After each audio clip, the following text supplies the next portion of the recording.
During the Cold War race to build a commercial supersonic airliner, Western intelligence suspected the Soviet Union of relying on stolen blueprints to develop their aircraft. That aircraft was the Soviet Tupolev Tu-144. It shares a striking external silhouette with its Western counterpart, the Anglo-French Concorde. Both feature slender delta wings and a highly distinct drooping nose, leading many to label the Soviet jet a direct copy. But if the Soviet design was completely derived from KGB espionage extracted from Toulouse, the internal architecture of the two planes would be identical. This diagram reveals the reality. Strip away the skin, and the two aircraft utilize completely different internal systems architectures to solve the brutal physics of supersonic flight. The external similarities are dictated heavily by the unforgiving laws of fluid dynamics. The internal differences reveal a distinct, uniquely Soviet engineering pathway. Pushing an airliner to Mach 2 introduces extreme increases in wave drag and immense surface thermal loads. Traditional swept wings, which work well for subsonic jets, create massive drag penalties at supersonic speeds. A delta wing configuration is required to keep the leading edge safely behind a shockwave generated by the nose. To observe how drag is reduced, this airflow model shows the leading edge curve into an ogival, or S-shaped delta wing. This optimal geometry provides the structural rigidity to handle intense aerodynamic forces while keeping wave drag to a minimum. Maintaining twice the speed of sound requires relentless fuel consumption. Because of this, the wing's massive internal volume acts as a structural fuel tank and a heat sink, dissipating the intense temperatures building on the leading edges. Shaping the main body of the aircraft relies on the principles of transonic area ruling. Tupolev engineers carefully sculpted the Tu-144's fuselage, ensuring the cross-sectional area remained perfectly smooth from nose to tail to prevent drag spikes. The shared wing geometry was dictated by the sound barrier.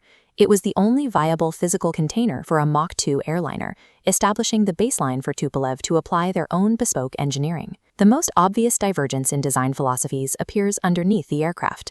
On this underside wireframe, Concorde's engines are separated into mid-wing pairs. Conversely, the Soviets grouped all four engines tightly beneath the central wing roots. This minimizes asymmetric thrust.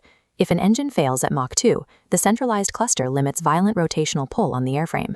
It also successfully reduces interference drag between the engine pods and the main fuselage. But clustering the engines creates a severe engineering trade-off. Managing the airflow into those engines becomes highly complex.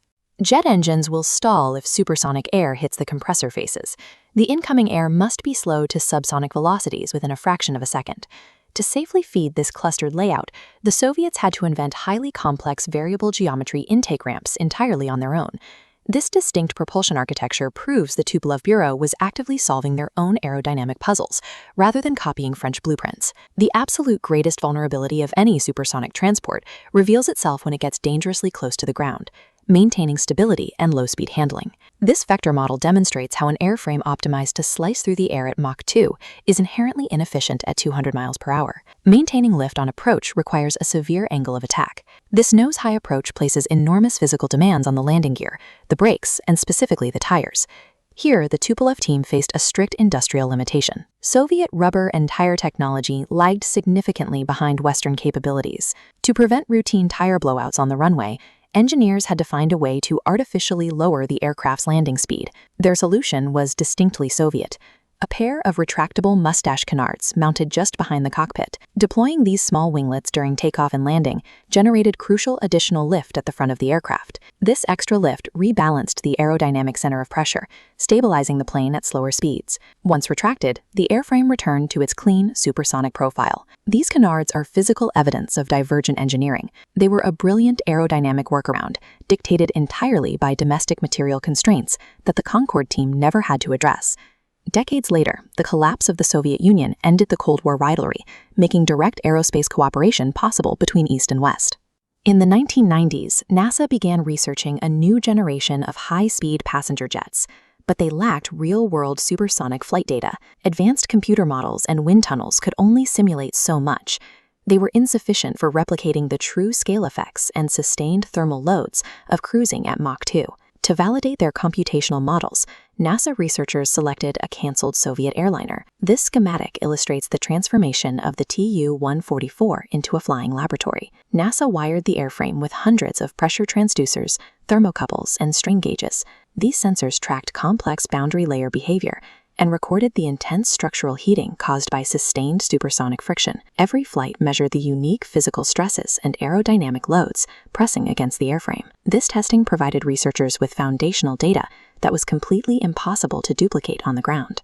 The Tu-144's commercial passenger service lasted only a matter of months, yet it found immense success as an irreplaceable scientific tool. The Tu-144 was a bespoke, highly ambitious machine that aggressively tested the extreme physical limits of 20th-century aerodynamics, yielding data that continues to inform the design of future high-speed flight.